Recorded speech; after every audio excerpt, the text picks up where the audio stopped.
Hey guys, I'm Just75 here, and welcome back to my LEGO organizing series. This episode, we'll be taking a look at part storage, just how you store your parts and the different options that are out there to do so. That's what we'll be taking a look at today. So we'll just be taking a look at some of the pros and cons of the more common containers and such used to store LEGO pieces. So the first containers we're going to be looking at in this video, you can actually see right now, but I've decided to separate them into two different groups. So first we'll take a look at the smaller parts storage bins. Let's move the camera up real quick so you can kind of see a full one of those that I have here in my particular setup. So these kinds of part storage bins that you can see here, if you want these, you can find them at most hardware stores carry them. Unfortunately, the hardware store I got these ones at went out of business.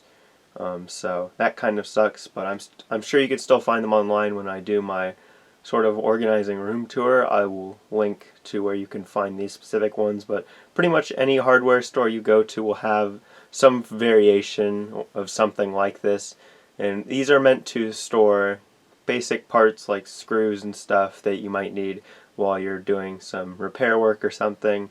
Just a lot of basic things like that, nuts, bolts, screws, washers, all kinds of stuff. But in the LEGO application they also work quite well in it as well. So this one I have here, you can see it has smaller drawers up top and then slightly larger drawers in the bottom. And in addition to that, it also does have some dividers. This specific one, again, I'll talk about this specific one more in a future video, but have places for dividers. Unfortunately, this one doesn't come with dividers. You have to order those separately, which kind of sucks, but that's something that's just specific to this one. Some of these you buy will have dividers included. Some of them you'll have to order them separately, like in my case. But whatever you do, this is kind of the thing. So as far as pros and cons of this go, just some basic pros I can rattle off real fast. These are actually make all the parts accessible, more or less. Unlike if you're stacking something where you have something in like the bottom of the tower of whatever container you have to remove all the ones above it to get to that. Because it's a drawer system, all of your parts are accessible in the front here. So say I need to get something from here, instead of having to lift up and move everything off that would be on top of it if this was just a stack of different containers, I can just pull the drawer out, get whatever I need and stuff. And also these drawers are removable as well. In this case, I would not be surprised if some of these kinds of things don't have removable drawers. Mine do, but that's also kind of a good thing, is that you can, in a lot of these, you can take the drawers out and move them to wherever you're building, so you don't necessarily have to have something like this right near your building area, even though it's really helpful to. So also it allows you to store quantities of small parts pretty space efficiently, because with a lot of these dividers you can get some pretty small compartments. This one's mostly empty just because I don't have necessarily a whole lot of pieces for them. But even then, it's like this one piece doesn't take up that much space if I want to keep it separate. So that's definitely a pro, is that you can store a lot of smaller parts separately in a smaller space. As far as that goes, really those are the main kinds of pros I can think of. You do get a whole lot of space to sort out a lot of your pieces, but that's kind of also where the cons begin, because this thing takes up a lot of space. And also, just one thing worth noting is that you should probably, if you're going to put these up like I do, you should probably wall mount them. Mine are wall mounted. That's just because I live in an earthquake area, or at least one that's prone to have earthquakes every once in a while. So it would be really bad if these weren't mounted up. Obviously, if you don't live in a place that has earthquakes, you could choose what you want to do, but I'd still recommend hanging them up. So that's kind of a con, because it just takes a little bit more time to really just screw into your wall and then drill all that stuff and just attach it. But another con of this specific setup is that you need to have the whole space in front of it clear to get to everything. Because say for some reason I have a bunch of stuff like stacked up in front of here. I can't get to any of these parts now because there's stuff stacked up in front of it. So if you want to use something like this, you have to have the space in front of it in order to be able to access the drawers. So it takes up space in that regard. Also, it is a lot more space efficient in other respects, like having the drawers with a lot of the dividers and stuff, but in that respect it does take up a lot of space. And then second con is price. A lot of these tend to get pretty expensive. I believe that each one of these larger ones I paid about somewhere in the range of $20 or $30 for each one of these. Don't quote me on that, but these do get pretty expensive, especially if you go with some of the larger ones. Some of the smaller ones are less expensive, so obviously if you have a smaller collection, you'll be spending a lot less on something like this, but these do cost quite a lot more money than a lot of the other things that you could get. We'll be taking a look at in this video, like bead trays, for example, cost a lot less money if you're getting cheap ones than something like this. This costs, somewhere in the $20 to $30 range, and that's just for one of these. So if you have a large collection, just keep that in mind, that price is not necessarily a pro for this thing. And also, in this one's case, if you want any dividers, you have to order those separately, so that just tacks on to the price of something like this. But overall, this is still a pretty good system. It just takes up a little bit of space and is pretty cost effective. Not cost effective. They're a little on the more expensive side as far as storage options go, and you do kind of need to have open wall space to really make effective use of these. So really, those are the pros, those are the cons. I'll let you make of that what you will. So now we'll move on to the second kind of style of the opening drawer systems, which are the larger kinds of drawers often made by companies like Sterilite and such like that.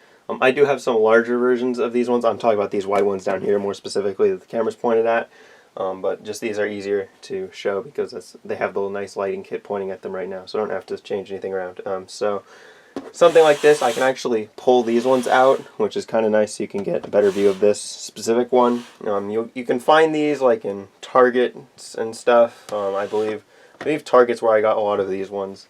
But again, more information on that in a future video. So really, something like this is basically the same concept as the sort of parts storage drawers from the hardware store, except just larger drawers that you can put more stuff in. So, really, it's not a whole lot different than the part storage thing. A lot of the same pros and cons do apply. Like, you do have a lot of, space and stuff. You can get to all the drawers at once without having to move a stack of stuff, which can get really annoying. But also in the same kind of vein as that, you only get 3 compartments, and this is a pretty decent sized bin. So where something like this would be a lot more effective for smaller pieces, you'd want to get something like this for either a larger piece or some piece you have more of, or something along those lines. And also something about these specific ones, and I think most of the drawers like this, is that here's the back. As you can see, there's no way to wall mount these. So if you live in a zone where earthquakes happen, like I do, you're going to have to either put something attached to the wall that goes on like the back lip of one of these, so then it's like instead of falling forward it catches on the lip, or you're just going to have to go and just pray they don't fall over, which is totally not what I'm doing. So that is that. And also, these are a little bit on the more costly side as well. I believe each one of these little white bins I have was about $10 at Target, which again isn't necessarily expensive, but it's not as cheap as some of the other options that we're going to be taking a look at today. But again, a lot of the same pros and cons apply from the drawers.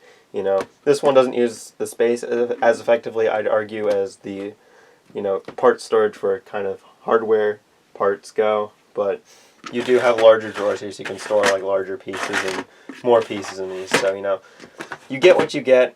If I were to use a drawer system, I would probably use a mix of these like I'm doing here. Obviously I have these ones for these slightly larger pieces, and I have some larger versions of these for even larger pieces and such, and then these for the more small pieces, because if you just have something like this, you're really not going to use the space very effectively. So you kind of want to mix and match to suit your collection. So really, those are the kind of parts storage drawer system things. They do take up wall space, and they tend to be pretty expensive. You probably also should mount them on the wall. But other than that, I think they're pretty solid all around. So now we'll be moving on to the next thing, which I will grab because it's not out on the table. So give me a second. I'll grab the next thing that we're going to be taking a look at. And one last thing about drawers before we move on. You can totally do something like this where you just have like a dresser or something and you put dividers in that. That works pretty well.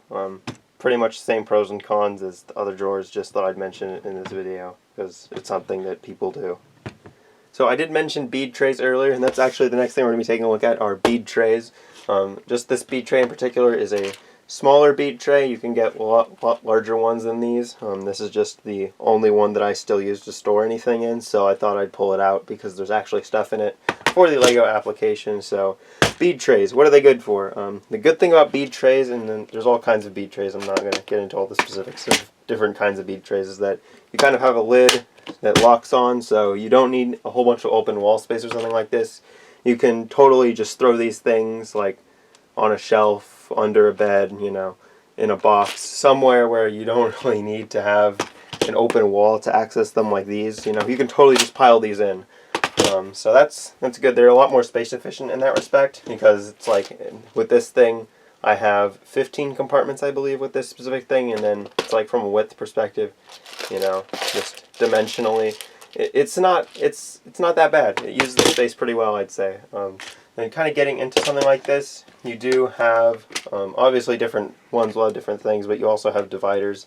This one is one of the less customizable ones, where pretty much the only thing you can do is remove the middle divider, which will get rid of the divider for all of them, which, you know, I don't like that about this one specifically, but it's not really a problem for me because I'm not storing any high quantity stuff in here. I'm just storing like a lot of brick arms and things. So there's that. These are pretty effective for, again, small quantities of parts. So there's that. Take that as you will. It's both a pro and a con that you can store really small quantities of parts in here, but larger parts and large quantities of parts don't really work with something like this. Unless you want to have like the whole back row open for one piece, or just have an entire bead tray full of just Technic pins, and then that's it. But you know, that's the bead tray. There's not a whole lot to say about the bead tray in comparison to like the drawers. I did used to use these. Again, I think I've talked about it in the past, but you know, if you have I'd recommend these if you have a smaller collection. You know, you don't want to dedicate a whole lot of wall space to like I have, because bead trays are really simple. You just get all your parts, you load them all in, you close them all up, you throw them in a box or something, and then, you know, it's out of the way so you can have space for other things. So they're pretty nice in that respect. They're a lot easier to store than a lot of the other options, like these things. Mainly just these things. Pretty much everything else is easier to store than those. And also these tend to be a lot cheaper than something like this. Probably I'd say, you know, don't quote me on this because it's not like I know the exact price of this unit or anything like that, because I don't even know if they still make this unit or not. But, you know, bead trays, as far as the expensive hierarchy of Lego parts storage options, these tend to be around the middle. Again, how expensive these are depends on how high quality you want them to be, and there's all kinds of different brands and stuff that make this sort of stuff. So feel free to shop around and find if you're looking for something like this, find something that suits your needs. But if you're getting one of the lower quantity ones, they tend to be around the mid tiers. So, you know, that's good for them, but not necessarily great for them in some respects. But that's kind of the bead tray. Just in general, they're nice for storing small quantities of small parts. And, you know, that's kind of it. They're good to throw somewhere where you don't want your Lego collection all out. You can just store them in all these things and then just throw them somewhere. But kind of the bad thing you run into with that inevitably is you're going to probably be stacking something like this. So say that I have all kinds of stuff on here. I know you wouldn't do this, but say we had that. In order to get to anything in this bead tray, I have to move this thing out of the way. You know, pull the bead tray out, open up the bead tray, do whatever, and then close the bead tray and then put it back in. So you don't have the quickest part finding time with something like this if you're going to throw all these in a box, but they are quite more cost effective than, you know, the drawer, which, you know, there's that. So yeah, that's the bead tray. Bead trays are pretty nice. If that's what you want, you go get a bead tray. So now we'll move on to the next thing. Alright, so the next thing to talk about are ziplock bags. You know, that's the brand, but pretty much just plastic bags, just in general. So you can see an assortment of different parts that I have put in bags. As you can see, some 3x3 plates, some just dark gray 1x slope pieces, some 2x2 light gray slopes, and I'm not remember the height right now. 1x2 light gray bricks, 2x2 dark reddish brown bricks, you know, stuff like that. So bags, as far as a storage solution goes, I'd say they're not bad. As far as pros go, just probably the most obvious thing is that plastic bags are on the cheaper end of the spectrum when it comes to these sorts of things. you can get like a pack of 100 plastic bags for a decent price, and then, you know, that's just divide that by 100 and that's how much you're paying for a bag. So these come in definitely on the cheaper end of your Lego storage options. So that's pretty cool. Also, come in many different sizes as well. You have things ranging from bags like this, which are pretty small, and there's bags that are even smaller than this, to, you know, the sandwich bag, your quart bag, and of course your gallon bag. And I'm sure that there's larger bags and smaller bags than all those. But, you know, these are just kind of the more common ones that you run into quite often. So they're quite good in that respect, because if you say I run out of space in this bag, I can just move to a quart bag. If I run out of space in a quart bag, I can just move to a gallon bag. So it's very effective in that regard. So that's pretty great about bags. And then also for storing them, you could totally just throw all these things in a bin because they're bags, so it's not like it's a rigid container or something. If this is all there is to the part, then it will just collapse, assuming you took all the air out of it, unlike that bag. It will pretty much just reduce down to that size. So storing these is pretty space effective as well. And there's a couple different options for how you store these. You could, like I mentioned, throw them all into a bin, or you could put them up on a corkboard. That's something I've seen from Chris Productions. I know he does that, and I'm sure there's another person out there who does it, but unfortunately I'm blanking on the name right now. So I know there's more people who do it, but I think he started it. So credit goes to him. I don't do that because I don't have the wall space, but you know, you can if you decide to do something like that. Totally go on ahead and do that. So that kind of gets rid of my next kind of con with plastic bags, is that when you throw something in a bin, if I throw all these pieces in a bin and I want to get to whatever's on the bottom of the bin, I have to move all this stuff out of the way just to get to this piece. And I know it doesn't look like a lot because there's only like 5 bags or whatever. When you get a large bin like this that has plastic bags in it and you want something at the bottom of this, it is a problem. It is very inconvenient to try to search through all that just for one thing, which is why I don't like that particular bin very much. But just be warned that if you're going to be piling anything into a bin, that if you want something at the bottom of that bin, good luck finding it, because you will spend at least a few minutes searching for it. So, you know, those are plastic bags, more or less. They're cheap, you know, they're expandable, they're pretty compressible, so they don't take up a whole lot of space, but they aren't really high quality. You know, bags can rip, stuff can happen, parts can fall out, and of course the pile of bags problem. So, you know, those are plastic bags. They're definitely on the cheaper side, so if you're looking for something cheap and you want to just throw everything in a bin, these are probably going to be your go-to, because they're cheap, pretty space effective, and really if that's all you care about, then I mean, what else is there to say? So those are plastic bags. So now we'll move on to the next thing on the list. So the next thing on the list are closed bins like this one you're seeing in front of you. Again, made by a whole lot of different companies. This one in particular is made by Sterilite. So yeah, these things. Getting into them, as far as they go, pretty simple. You have a lid, you take off the lid, and then there's all kinds of parts and stuff inside. In this case, this is my Power Functions box, which is basically where I just keep all the battery boxes, you know, remote control receivers, motors, all my Power Functions stuff, in addition to pullback motors for some reason, also live in here. But, you know, all that stuff resides in this little Sterilite drawer thing, bin, not a drawer, what am I saying? The Sterilite bin, and then whenever I need it, I can just go to here and get it, so that's pretty neat. But as far as the pros and cons of something like this go, first starting out with the pros, space storage. You can stack these things, you know, they offer a whole lot of space for what they have. Pretty much this whole thing is just used as storage space, so you're getting a whole lot of space for this little thing here. And of course, these come in all kinds of different shapes and sizes from different brands, so if this just doesn't strike you fancy and you want something like this, go look around, go shop around. I'm not even sure if they make this specific one anymore, but you know, there's something out there that you will probably like if you're looking into this sort of thing.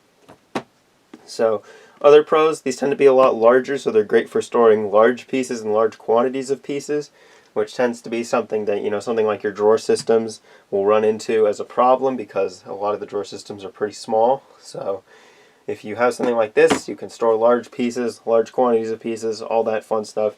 Of course, if you want to, you can totally, you know, store some plastic bags in here or other things like that. But, you know, something like this is great for storing large quantities of pieces, and they're pretty space effective as well. Also, because they have rough plastic outside, unlike plastic bags, you know, they do a pretty decent job of protecting the parts inside of them, which is definitely a plus.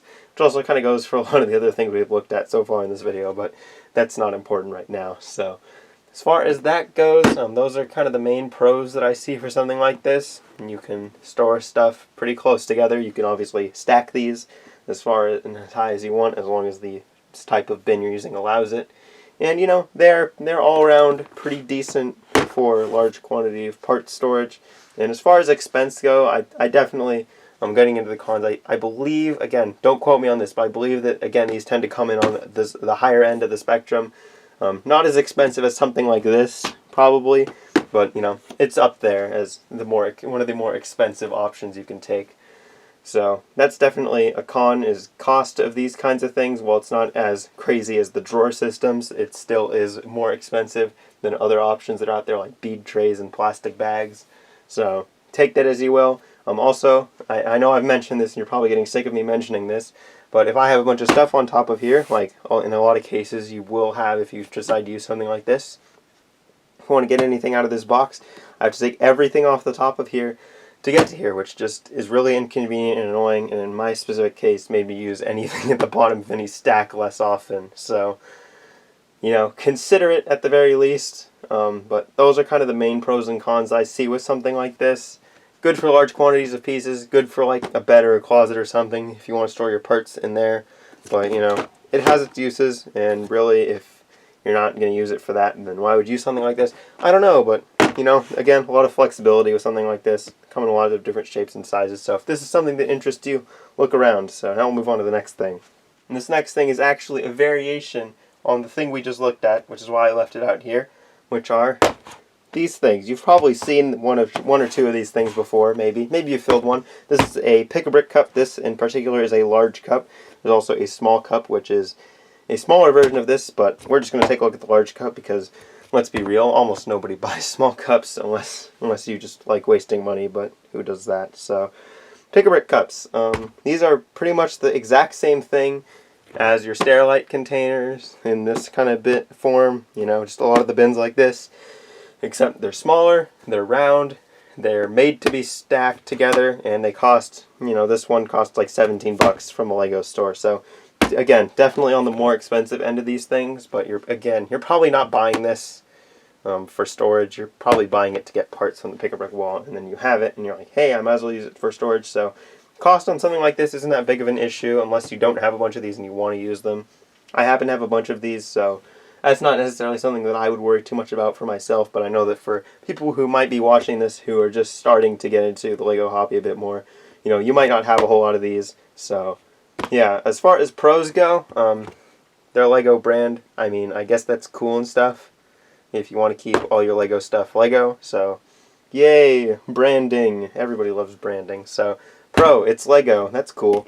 Another pro is that these can be stacked, which means that if you have a whole lot of vertical space, but not a whole lot of floor space, you can totally just stack these things from floor to ceiling, no problem. They tend to be pretty stable for the most part. I haven't had really any experiences with a tower of pick-a-brick cups falling over, but that's because I haven't really tried it. So, you know, some experimentation, some science may be required to figure that out, but as far as this goes, you know, they're pretty stable. The stud goes in the bottom here. Doesn't clutch or hold together, but it stacks pretty well. Also, again, because it's Lego, it's kind of more meant to store Lego parts. In this case, I have some just trees and bushes in here, so that's what I'm using this one for. But of course, you can use it for all kinds of other things as well. And I guess kind of a pro is that they come in two different sizes. And this is the larger variety of the pick-a-brick cup. There's the smaller variety, which again I don't have on screen right now. But you know, if you have a smaller quantity of parts, you could totally waste the money and buy a small cup to store them in, or you could just use the large cup and just bite the bullet on wasting a little bit of space. But the choice is up to you ultimately and what you do. I recommend you just save money and go with the large cup. That's just my opinion. So really, and those are the main pros that I see with the large cup. You know, Lego brand, neat. You can put parts in it. You can stack it. That's really it. Other than that, though, some cons. These are expensive. They're not as expensive as something like, you know, your parts storage drawers, but these are definitely expensive. Small cup, not so much. If price really matters to you, maybe go for the small cup because this is definitely more expensive. But, you know, these things aren't cheap. This is almost 20 bucks right here. And I'm sure that if things progress as they do, eventually these will be 20 bucks. So, you know, keep that in mind when you go and you want to make something like this. Again, I'm sure that this con is shocking to no one, but stacking con. If you're going to stack a whole bunch of stuff on here and you want to get some trees and bushes out of here, you've got to take all the stuff off the top of here just to open up the pick-a-brick cup, just to get your trees out, which is just really inconvenient and annoying. So, stacking con. Another con in particular with this sort of system in the pick-a-brick cup is that it's round, and while that might not sound like a bad thing necessarily, most Lego parts, like bricks and stuff, aren't round. You know, you're going to try to go store your tiles in here, you know, get your 2x2 tiles, and it's not the most efficient use of the space because this thing is round. If you want to use the space efficiently, get something that's square. It's kind of a nitpick, but at the same time, it's kind of not. It's still a con. This thing is round, which, you know, isn't the worst thing in the world, but it is round. It's round, it's expensive. Stacking con. What are you going to do when you get to the ceiling? I mean, I haven't gotten there yet, but it will happen. So, yeah. Also, there's definitely some parts that you can't store efficiently in this, like 8x8 plates or something like that. You will be able to get the plate like halfway down the cup, and that will be as far as it goes, which, you know, that might be how you divide the cup, which might not actually be a half bad idea, except the cup is round, so it won't divide the cup. So, again, round cup. I can't state that enough. The cup is round, so keep that in mind. Of course, you can totally avoid stacking con if you want to go and build your own pick-a-brick wall to hold all the pick-a-brick cups like people have done. But if you're just going to be stacking these, like I guess most people would if they decide to go use pick-a-brick cups to store their parts, not convenient. Also, just one side note is that kind of along a similar vein to the pick-a-brick cup, at one point I did use tennis ball containers, and they do suffer from a lot of the same cons as the pick-a-brick cup does. So just know they're an option. Not something I would recommend, but they're definitely an option, and I'm sure that they might just be on a little bit cheaper. I don't know, maybe your tennis balls are more expensive. I haven't bought tennis balls in a long time, so I don't really know what the tennis ball economy is like. But yeah, those are kind of the main pros and cons of the pick-a-brick cup. Pros, just summary, Lego brand, that makes it cool, and, you know, it kind of is used to storing parts, and they interlock together when they stack, so they don't wobble around as much, but they don't really connect, so they do wobble around still. Cons, price, stacking, round cup. That's really all I have to say about the pick-a-brick cups. So with that, that's kind of the last of the part storage methods that I will be taking a look at in this video. I'm sure that there are others out there. In fact, I know that there are others out there. In fact, there are probably a few that I missed in this video that are also quite common. So, you know, if that's the case, talk in the comment section below. You know, leave a comment about some of the other options you see out there. And of course, there's a lot of variations of the different things that I mentioned. So, you know, just maybe something I didn't cover is a variation of like the pick-a-brick cup or the Sterilite bin or the plastic bag or something like that. So, you know, maybe think a little bit before you comment, you know, like why isn't this thing here, and it's just literally just a rebranded Ziploc bag, and it's like, well, it's because it's basically the same thing. I'm sure none of you would do that. I'm sure you're all smarter than that, but please don't do it. Please don't let me down. Please don't disappoint me. Now that I've said not to do it, somebody will do it. So that's just how the internet works, though. So, you know, again, let me know what you think of this episode of the parts organizing, Lego organizing series. Next episode, we'll take a look at minifigure storage, which will be fun because storing minifigures is an interesting topic. So, yeah, so this pretty much wraps out everything looking specifically at parts in this series, besides the inventorying episode, which, again, will come later. But, you know, if you're just looking for parts info, that's pretty much all that I have for the time being. Maybe I'll make another video in the future. Who knows? But thanks so much for watching. Let me know what you think of this video down in the comment section below. You know, if you found this helpful, please engage with the video somehow, like it, share it with your friends, whatever. That really helps the video get out there. So, yeah, any and all interaction is, again, very much appreciated.